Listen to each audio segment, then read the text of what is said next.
ndabaramukije nongera ndabaha n'ikaze muri aya makuru ategekanya uko ikirere kizoba kimeze ejo ku munsi wa gatatu igenekerezo rya gatanu Myandagaro umwaka w'ibihumbi 2026.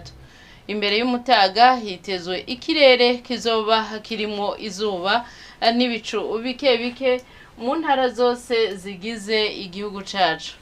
Ibipimo vy'ubushuhe bizoba biri hasi kurusha ahandi bikazokwibonekeza ibururi kuri dogere Celsius 13.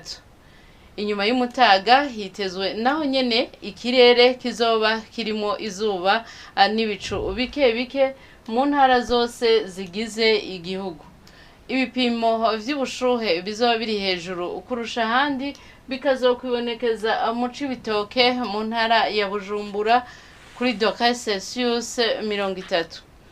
Hitezwe yuko izuba rizoseruka igihe c'isaha 12 zirenga ko iminota 9 z'agatondo riheze rirenge igihe c'isaha 12 zirenga ko iminota 8 z'umuhingamo.